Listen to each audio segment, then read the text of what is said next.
Hello, this is Jokina with Modern Homemakers, and today I'm going to show you how to fix elastic. If you're like me, you don't have a lot of money floating around your house, so we want to be frugal moms. Anyway, we have lots of hand-me-downs in our house. We have 3 kids, and we just don't have a lot of money for clothing. So this is a beautiful skirt. It actually doesn't have any stains or holes, which is pretty fantastic by the point it was used even before it went through your first kid, and Anyway, but as you can see, Mr. Elastic, he's a broke. So every skirt is made differently, every pair of PJ pants, whatever. So the only way you can tell how to fix it is to kind of get in there. So what we're going to do, and this one's going to be tricky because it has built-in shorts, as you can see.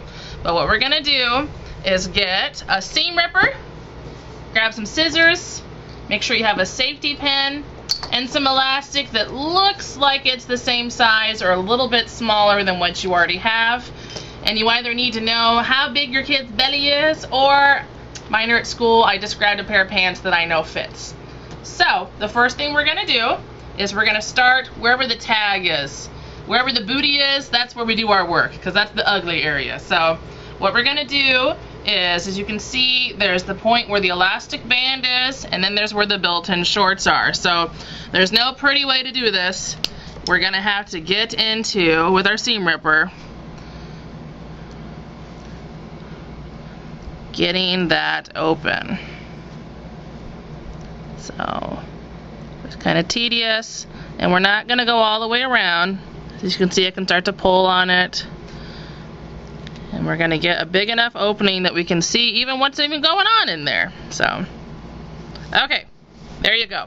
We can see we did a really good job guessing what size that was. Okay, we're going to cut that. Jokina, there's no going back. Well, they're broken anyway, so take the risk. Oh, and this is where we get to an interesting point. This skirt, it would appear, if you look in the back, it had elastic in the back. But there's a stitch here, it's not wanting to pull. There's no elastic in the front. Who knew? So what we're gonna do is we're gonna pull this whole seam out, because we need to be, not the whole, but from this side, we also need to get some seam out here. So, more time with the seam ripper. And did I mention I do not like seam ripping? It's very tedious and boring. Oh, the things you will do when you don't have any money. Okay, I'm not gonna lie, that wasn't very fun, and that took me about 10 minutes. This garment was made to last. But what I've done is I've gone around, and on each corner, like the side seams of each, I have gone in and I have removed the seam. So now what we're gonna do is go in, and this is not a normal all the way around elastic waistband. So we're gonna go in, and I'm gonna leave just a little bit of that elastic there, because I'm gonna stitch to that. Because unlike a normal elastic waistband repair, I can't just go all the way around, because that's not the way this was designed. So that's out, and I'm gonna do the same thing over here.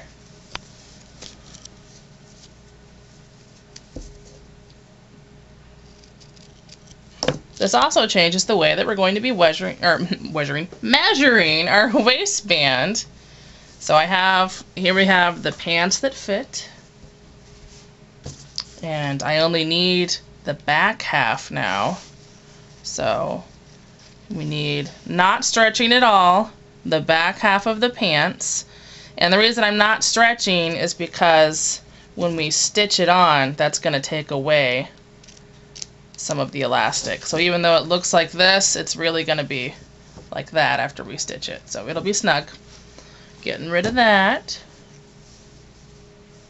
I'll do a tutorial later on how to put in those cool adjustable waistband elastics, because my girls are completely different body types. Okay, we're going to put a pin, a safety pin, in our elastic here. And we're coming in from one of the sides. See, that's where we opened our seam. And this just allows us to have something to grab on. So we're going to push. I'm pushing in the safety pin, and then I'm pulling on it. And you just kind of snail's pace, push, and then pull. thing that I'm gonna have to mend in addition to everything else. Keep going.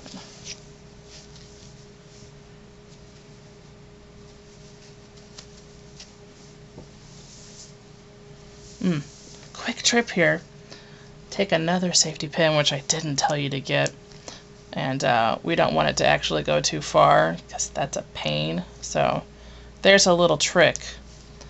That way it can't go beyond the point we need it to. Alright, back to where I was over here. Pushing the safety pin and pulling it. And we're almost there. We're going to here.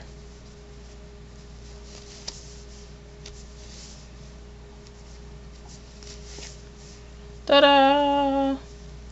Okay. A lot of things with mending, you just kind of had to be creative because every garment is different.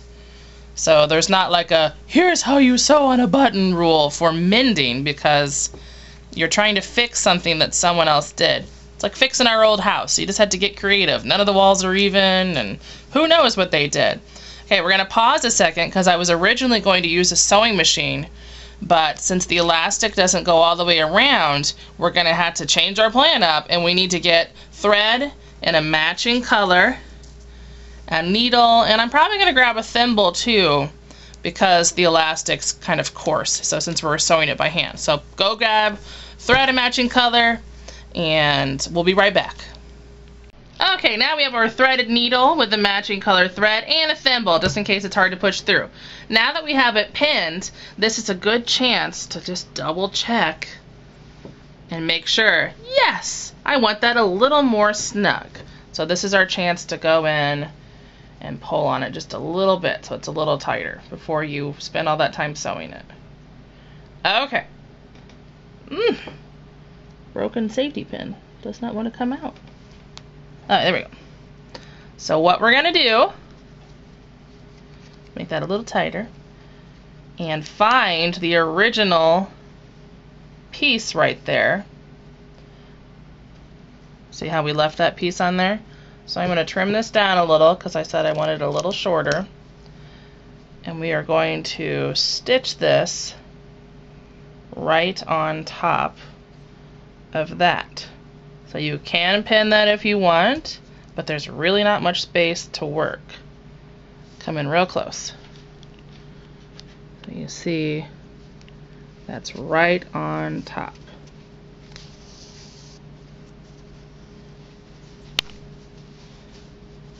And we're going to do this multiple times.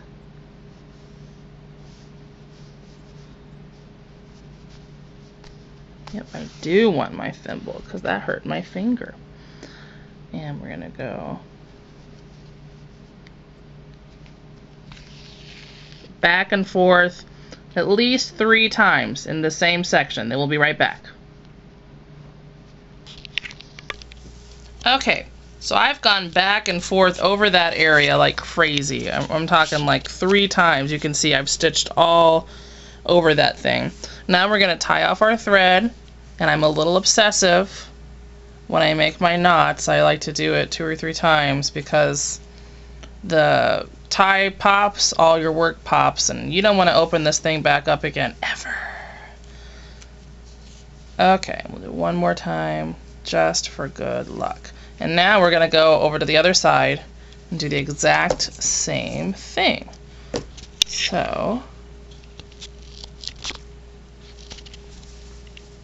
see, it's still in there because we pinned it.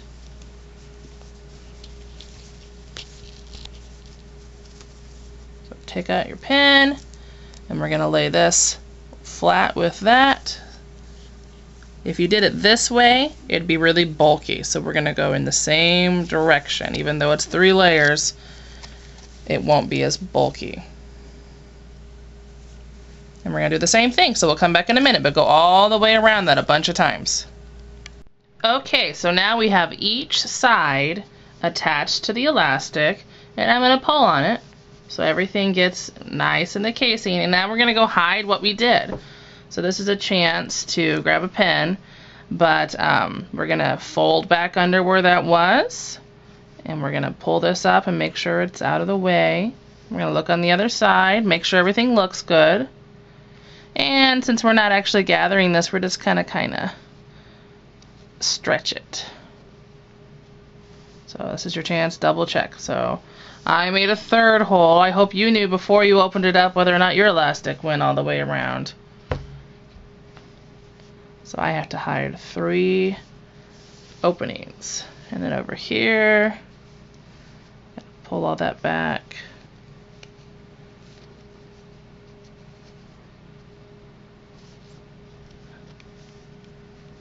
And push it under. Ow. This I'm going to have to do kind of a tuck under. It's gotten frayed and chewed up. Okay, so what we're going to do is stitch these things by hand, and we want to make sure we don't make it visible very much on the outside. You can see there's a red thread streaming through, so we want to make sure we line up with that and try to make it look as much like the machine as possible. So we're going to start a little bit beyond where we opened it up. So we opened it up here, so I'm going to come over a few stitches, and I'm going to come in from the back to start my first one so that my thread is hidden. See the big knot? Boom, hidden. And then we're just going to work our way across. So if you look from this side, you'll make sure that you're lining up with that. And I wouldn't get in a hurry because it's not as easy as just sewing something the first time.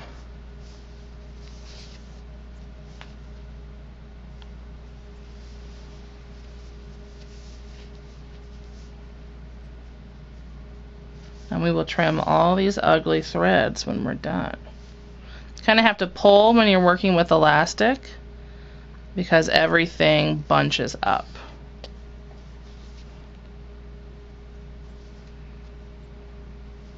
And I'm looking, as you see, I'm turning the project each time because we're making sure we're going through both layers and that we're staying with that original seam line.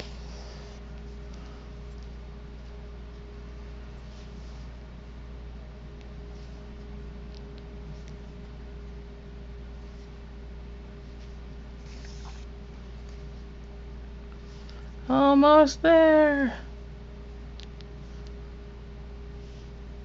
This whole project could probably be done in 20 minutes now that you know how to do it, and you could easily pay $15 to $30 for a skirt. So take that money and go put it in your savings account for when your car breaks down or your new sewing machine you want.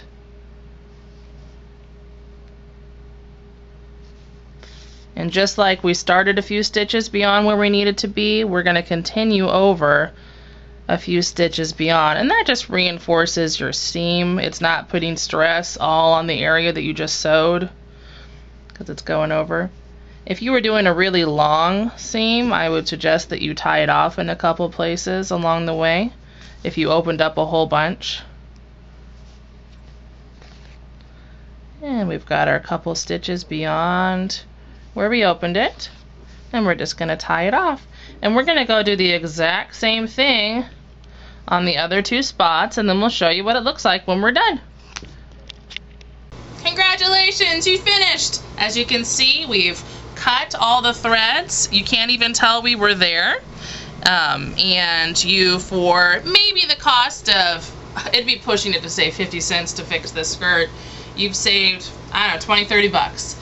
Make sure and go check us out on modernhomemakers.com, or if you want to subscribe to our YouTube channel, and you'll get our new videos when they pop up in your mailbox. Keep saving money. Bye.